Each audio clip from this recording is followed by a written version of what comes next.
probably time we put the dystopians down, considering right now we're living one.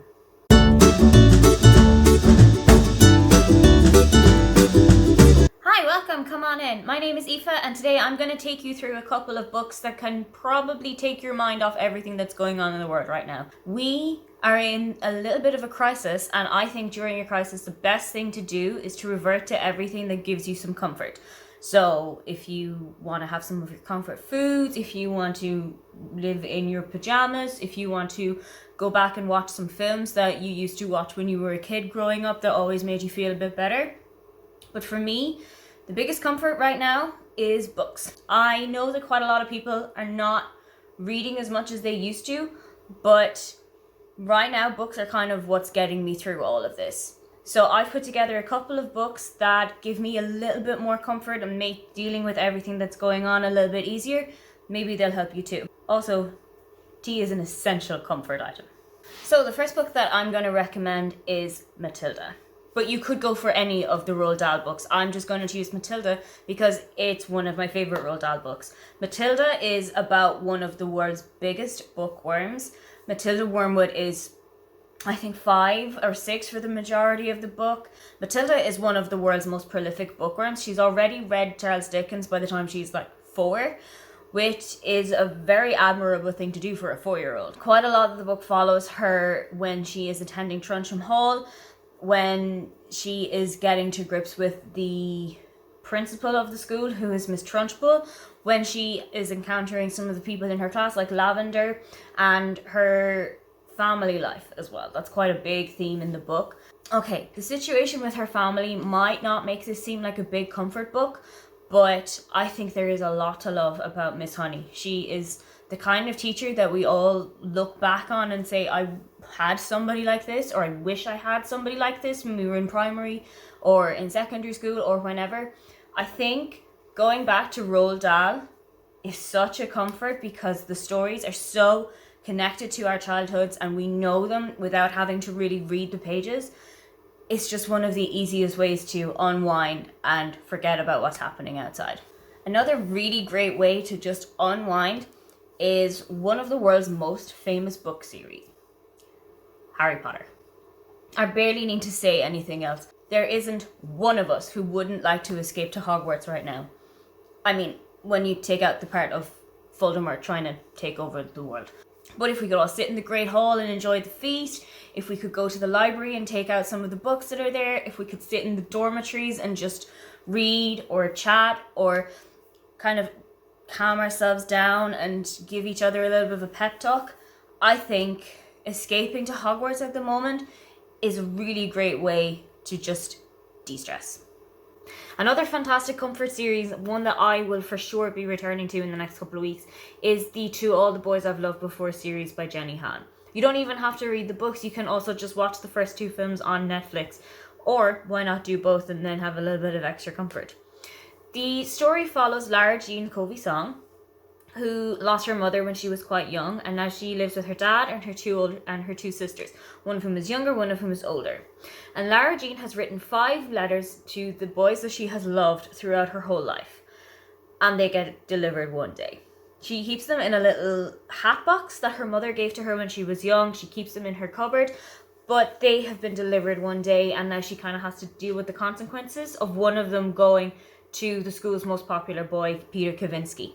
So Peter has just broken up with his girlfriend Genevieve, and to kind of make Genevieve jealous, Peter and Lara Jean decide to fake date. I think we all know how that's going to end. There are 3 books in the series. It is one of the best series ever, and Lara Jean is the most comforting character ever. She is the definition of Hufflepuff character. If you haven't read that series before, absolutely try and get your hands on it because it will definitely make you feel so much better. I'm also going to recommend a series that I adore, and I read all 8 books in it in the space of about a month last year. And that series is the I Heart series by Lindsay Kelk. It follows Angela Clark, who moves to New York when she finds her boyfriend cheating on her while they're at their best friend's weddings. Angela pretty much builds a life for herself from scratch when she moves to New York. She gets a completely new job.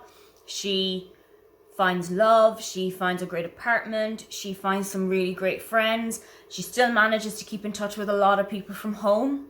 As somebody who has also moved country and had to start their life all over again in a new place, that book was such a comfort for me. Seeing somebody who smashed it, doing exactly the same thing as I was doing, gave me such a pep talk. I cannot recommend this series more. There are 8 books in total, and Lindsay also has quite a lot of standalone books, so if you really enjoyed these ones, there are so many in her back catalogue that you have yet to explore. The next book that I'm going to recommend is a non-fiction book, and I actually finished this one really recently. It's Everything I Know About Love by Dolly Alderton. This book is kind of like a memoir, kind of like a self-help book, and it also has quite a lot of recipes that are dotted around it for stuff like mac and cheese or scrambled eggs or like an apple pizza, which sounds amazing, by the way. When the shops get back to normal, definitely going on my bucket list. So Everything I Know About Love kind of tells us about Dolly's relationships, familial, friends, romance, and it's kind of everything that Dolly has experienced throughout her life up until she's about 30. Everything that Dolly has experienced from the different relationships that she's been in and what she's learned from it. There is so much to love about this book. But one of my favorite things about it is actually the relationship between Dolly and her best friend Farley. That is serious friendship goals. It's going to make you want to pick your phone up and Skype in with your best friend. My next recommendation has got a little bit to do with food as well. It is Thay Cute by Emma Lord. This came out at the start of 2020. I think it came out maybe late 2019 in the States. It features Pepper and Jack, who are both kids of people who own restaurants. Jack's family have a recipe for grilled cheese down. And Pepper's family has moved to New York from, I think, Alabama or Georgia or one of the southern US states. Her mom and her have moved to New York from southern US. Her dad is still down below in, I think, Georgia. And her sister is in university in Pennsylvania.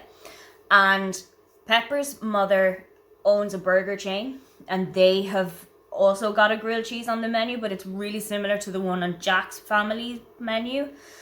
They also don't know that they have been involved in a Twitter war with each other, but they're also chatting to each other on a secret app that is only available in their school that gives you like an alias where you have no idea who you're talking to until it programs like a week later and you find out who it is, but they haven't programmed to find out who the other is yet. And this gave me so much You've Got Mail crossed with like Romeo and Juliet West Side Story kind of vibes. It's amazing. I really, really enjoyed it. Plus, I am adamant that I'm going to make Monster Cake one day. And then I'm probably going to get diabetes, but it will be 100% worth it. The next book that I'm going to recommend is All About a Flat, which might be appropriate in the moment where we can't really leave our own. It's The Flat Share by Beth O'Leary. It was Beth O'Leary's debut. It came out last year. I think it was one of the higher ones in the romance category or in the debut category of the Goodreads Choice Awards last year, and it solely deserves to have been on those lists.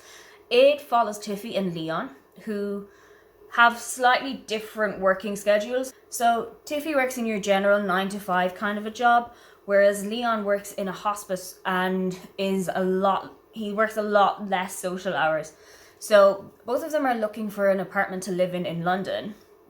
Tiffy has just broken up with her boyfriend and she's looking for somewhere to live. Leon has an apartment already, and somehow they make it work that they just share a 1-bedroom apartment in London. So Tiffy has the apartment from 5 p.m. to 9 a.m. and then Leo comes home from 9 a.m. to 5 p.m., sleeps, and then goes back out to work. And they never see each other, but they communicate through post-it notes that they leave on the fridge or on the kitchen counter when they go out to work in the morning. And Tiffy makes tiffin. Why are all these books about food? Tiffy makes tiffin, and I think that there is a recipe floating around on the internet for that as well. The book is just so filled with love and family and friendships and finding out who you are. I think it's such a little warm hug in a book, and that is definitely something that we need right now. A book series this time that kind of has to do with food in a way, but not really, is the Babysitters Club series by Anne M. Martin. The Babysitters Club follows 7 teenagers who live in Stony Brook in Connecticut, and those 7 are Christy, Marianne, Stacy, Claudia, Dawn, Jessie, and Mallory. And they all come together Mondays, Wednesdays, and Fridays from 5:30 until 6 in the afternoon. And Claudia has like a direct line in her bedroom, which was the coolest thing in the world to have when you were 13, by the way. And I begged my parents to give me one and still never got it. So people would ring up and say, I need to have a babysitter from 4 p.m. to 7 p.m. on Tuesday. And then it's basically their babysitting diaries, what the meetings were like, some kind of issues the kids are dealing with at the moment, some kind of issues that the babysitters themselves are dealing with at the moment. Like, there was actually a lot to pack into all of these books. Marianne's mother had died when she was a baby.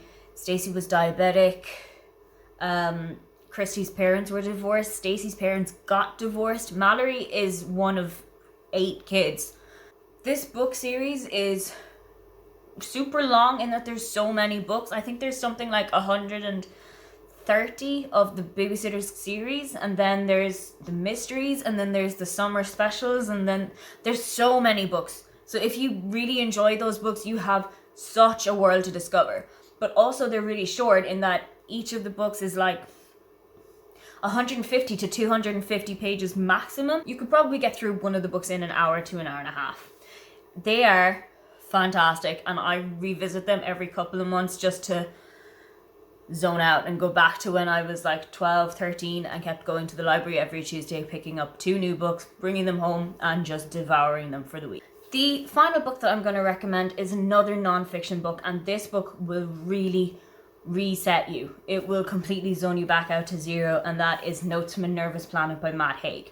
You can also actually listen to this book as an audiobook if you have a Spotify account, which is a really great way to listen into it if you are working, or if you are doing the dishes, or if you just want to have something on in the background when you're at home to kind of break the monotony of just being at home.